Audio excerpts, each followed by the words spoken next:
With diverse flora and fauna, magnificent natural landscapes, and an ecological biosphere that supports life, this wondrous planet is our earthly home.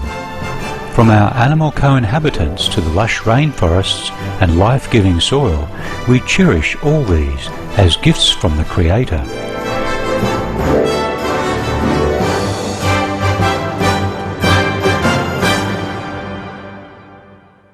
It is a common theme in the world's major faiths that during our temporary stay here we should be good stewards of Mother Earth. Throughout the years, Supreme Master Ching Hai has shared the message of leading a balanced life while following a spiritual path. Not only must we nourish our spirits, but we share the responsibility to care for nature and our fellow beings. In light of recent scientific evidence which pinpoints the raising of livestock as the #1 contributor to climate change, Supreme Master Ching Hai affirms the important message she has noted for over the past 2 decades. We must be vegan and practice sustainable living. We invite you to listen to a compilation of excerpts from Supreme Master Ching Hai's lectures titled Restore the Balance of the Oceans.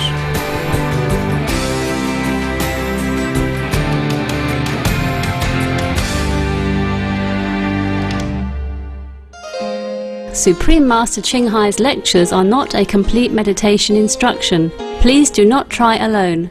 For free of charge guidance, please visit www.godsdirectcontact.org or contact any of our centers near you.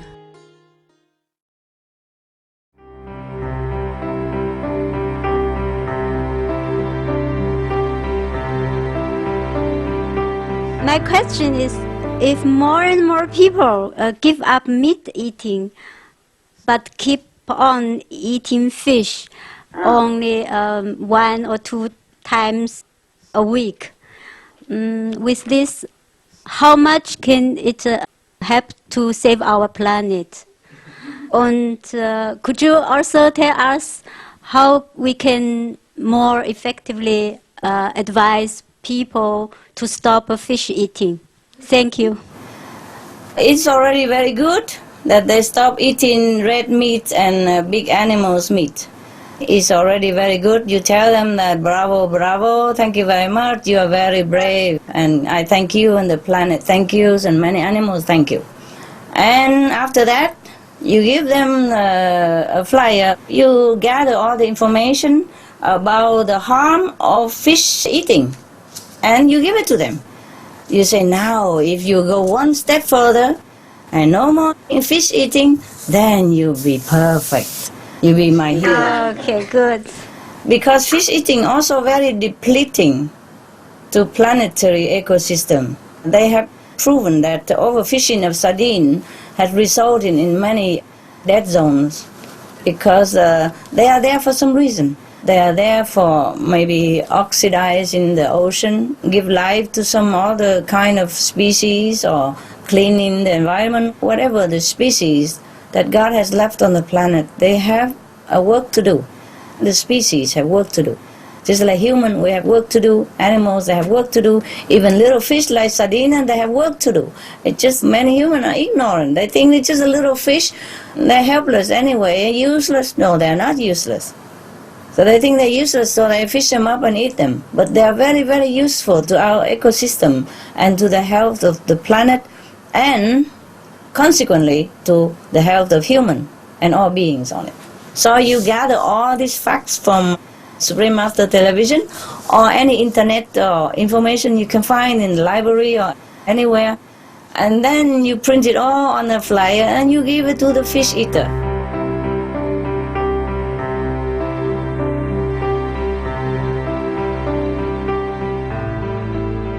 This is a quick running report. That is, you can find it on internet and elsewhere. This is mostly concerning Mexico alone. Disappearing glacier. The glacier on the Iztaccíhuatl volcano in central Mexico lost 30 meters in 6 years. And the temperature of the glaciers is close to freezing, but it's not freezing. So the temperature does not preserve the glacier. So the glacier on the Iztaccíhuatl, Pico de Orizaba volcanoes. The glaciers there are expected to disappear in the next 10 or something years. You can look upon that from the National Autonomous University of Mexico. There's another one, eroding beaches. Hurricanes and rising seas are eroding beaches in at least 5 Mexican states, including Quintana Roo, Yucatan Peninsula, yes, home to Cancun and other famous tourist areas, and Tamaulipas, Veracruz, and Tabasco on the Gulf of Mexico, you see, Sinaloa on the Pacific, and some location of coastal resort in Mazatlan. These beaches are eroding. Hurricane Wilma took much of the sand of Cancun's beaches. The government had spent $21 million to restore the beach.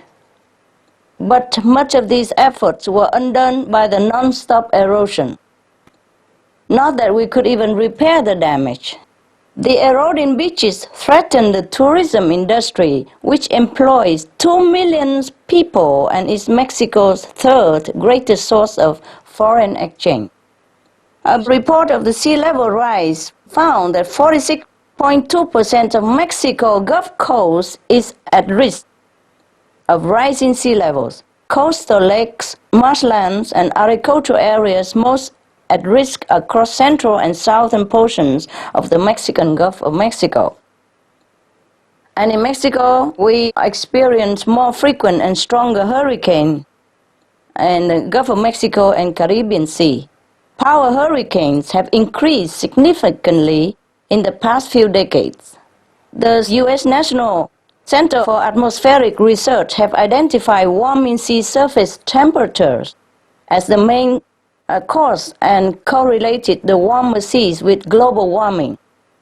Warmer water leads to more water evaporation, giving the storms more fuel to create stronger storms, which destroy some counties. Hurricane Stan from October 4, 2005, visits 7 Mexican states, leading to loss of homes, deaths, and some entire communities being wiped out completely. Over 100,000 people were sent to shelters. Fatalities were estimated at 1,620, making Stan the 29th deadliest Atlantic hurricane. August and September 2007, intensive 240 rainstorms come to northern state with rainfall 19% above historical average. In June and July 2008, the country was struck with 184 storms with rainfall exceeded the average by more than 50%. Hurricane Dean, August 21, 2007, made landfall on the Yucatan Peninsula as a Category 5 with gusts of 200 miles per hour. It completely destroyed the town of Mahahual. The government's preparations and ample warnings by forecasters is credited with saving life, although its aftermath did bring fatalities. The storm brought rain all the way to the country's Pacific coast, including up to 200 millimeters in Jalisco and Nayarit. In September 2008, Tropical Depression Lowell landed in the states of Michoacan, Sonora, and Sinaloa, with almost 27,000 people affected by flooding who were rendered homeless. Tropical Storm Marco landed in Veracruz during the first week of October 2008, caused flooding in the city with high winds and heavy rains in Veracruz and surrounding regions. Veracruz officials opened 200 shelters to accommodate the homeless people. Some 400,000 people were affected. That's almost 500,000 people. With 800 towns flooded by water level up to 3 meters. Hurricane Norbert hit the Mexican peninsula in October 2008 with winds of 165 kilometers per hour. Hundreds of people were evacuated from their homes due to flooding. Now, droughts and desertification. Mexico experienced the worst drought in living memories during 1999, with 5 northwestern Mexican states having been declared disaster area. Drinking supplies dangerously low, and the area was turned into a fire-prone area in danger of fire. Mexico National Institute of Ecology states that between 50 to 70% of the nation is afflicted by some degree of drought. The Lema Chapala-Santiago River Basin is one of the most significant water areas of Mexico, has lost 61% of its water drainage and 99.7% of the reservoirs. Usable water volume increased 142%, indicating the population centers, including Mexico City, have been drawing too much water. The environmentalists are very concerned for the biodiversity of the region, which has historically been home to 7,000 species of plants, 170 species of mammals, and 525 bird species, and 300 aquatic species. Rain-fed corn, maize, is the most important food crop for Mexicans and has been vulnerable to drought. In 2003, over 200,000 farmers were affected by climate change, most of which was drought-related. Of course, that's due to climate change. 47% of Mexico has some degree of desertification, with 70% of the nation vulnerable. Between 700,000 to 900,000 Mexicans are estimated to leave their homes each year in search for better opportunities elsewhere, maybe in the United States even. Popular state has been increased forest fires over the past few years. Rainfall decreased by 200 liters per square meter. Increase in average annual temperatures to 17.5 degrees Celsius. The winter temperature are now also above normal. Rapid deforestation between 1980 and 2002 on the Puebla mountain, La Malinche, has decreased forest area by 5,355 square kilometers and is believed to have resulted in lower rainfall of up to 100 millimeters. By July 2007, the deforestation in Puebla led to landslide, burying and killing 32 passengers in a bus. Harbingers of global warming. We have dengue fever, which has historically been found at elevation below 1,000 meters in Mexico, has now spread up to 1,700 meters. 40% of Mexico's coral reef are experiencing bleachings of both the eastern and western coast. Intensity of wildfires. Mexico has the worst fire season in recorded history in 1998, affecting 505,857 hectares during a drought, bringing smoke across the border into Texas, where it triggered a statewide health alert. Now we even have extreme cold weather. Between October 2008 and February 2009, over 36 people in Mexico died due to extreme cold weather, with 22 of them having suffered from carbon monoxide poisoning from burning firewood and charcoal to warm themselves. The average temperatures in the north of Mexico during this cold spell were -5 degrees Celsius for 4 months.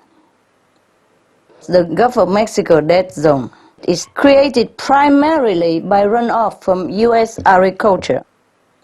The Gulf of Mexico dead zone expected to increase. Oceanography professor Stephen DeMarco of Texas A&M University, USA, stated that the increased river runoff from recent flooding in the United States is likely to cause the Gulf of Mexico's 7,900 square mile dead zone to become even larger. It's already almost 8,000 square mile dead zone, and now it's going to increase larger. Dead zones are ocean areas that no longer contain enough oxygen to support marine life. River runoff laden with nitrates or farm fertilizers are a main cause of these oxygen-deprived areas. With this year's Gulf of Mexico zone expected to extend beyond 10,000 square miles. There are surely more terrible situations in Mexico that are not checked due to our carelessness in taking care of the environment and the global warming resulting thereof. I finished my report, but the damage is not finished here. Please do something for your country at least. Thank you so much for your patience and for sharing the concern with me for Mexico. God bless you. God bless and protect Mexico. Some of the diseases related to meat consumption and/or production: rabies, anthrax, sleeping sickness, Q fever, norovirus, swine flu, Ebola Reston virus. Cured meats and fish increase leukemia risk in children. Antibiotic-resistant superbug infections from a strain of Staphylococcus aureus. Blue tongue disease, E. coli, salmonella. Bird flu, mad cow disease or Creutzfeldt-Jakob disease, 90% of the population at risk. Pig's disease or PMWS, listeriosis, shellfish poisoning, preeclampsia, Campylobacter, Clostridium difficile, diseases hidden in healthy appearing livestock. Some of the costs of meat eating. Infertility. Eating just one serving of meat per day increases the risk of women's infertility by 32%, with additional meat consumption increasing the risk. Heart disease. Over 17 million lives lost globally each year. Cost of cardiovascular disease is at least $1 trillion a year. Cancer. Increased childhood cancers and adult reproductive cancers from hormones in meat. Colon rectal cancer. Over 1 million new colon cancer patients diagnosed each year, more than 600,000 colon cancer-related mortalities annually. In the United States alone, colon cancer treatment costs about $6.5 billion. Millions of people are newly diagnosed with other meat-related cancers every year. Diabetes. 246 million people are affected worldwide. An estimated $174 billion spent treatment in just the United States. Obesity. Worldwide, 1.6 billion adults are overweight, with 400 million more who are obese. Costs $93 billion each year for medical expenses in the United States alone. At least 2.6 million people die annually from problems related to being overweight or obese. Environmental. Uses up to 70% of clean water. Pollutes most of the water bodies. Deforests the lungs of the earth. Uses up to 43% of cereal. Uses up to 85% of the world's soy. Causes world hunger and wars. 80% cause of global warming. plus more. Some of the costs of milk consumption. Cowpox from milking cows. Bacterial microbes, pesticides and enzymes found in cheese derived from the inner stomach linings of other animals. Up to 80% of the calories in cheese are from pure fat. Breast, prostate and testicular cancer from hormones present in milk. Listeria and Crohn's disease. Hormones and saturated fat leads to osteoporosis, obesity, diabetes and heart disease. Linked to higher incidences of multiple sclerosis. Classified as a major allergen. Lactose intolerance. Plus more. For help quitting, please visit. For more urgent information, please visit www.suprememastertv.com/killers.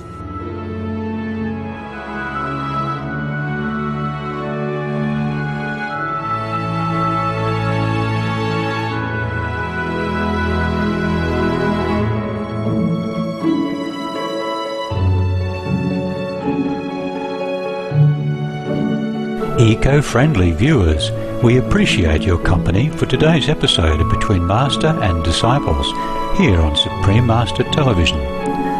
Join us again tomorrow for part 2 of Restore the Balance of the Oceans. And now, Animal World, Our Co-Inhabitants is coming up next, right after noteworthy news. Please stay tuned. We wish you abundant blessings and love from God. Supreme Master Ching Hai's lectures are not a complete meditation instruction. Please do not try alone. For free of charge guidance, please visit www.godsdirectcontact.org or contact any of our centers near you. For more details, please visit www.suprememastertv.com/BMD.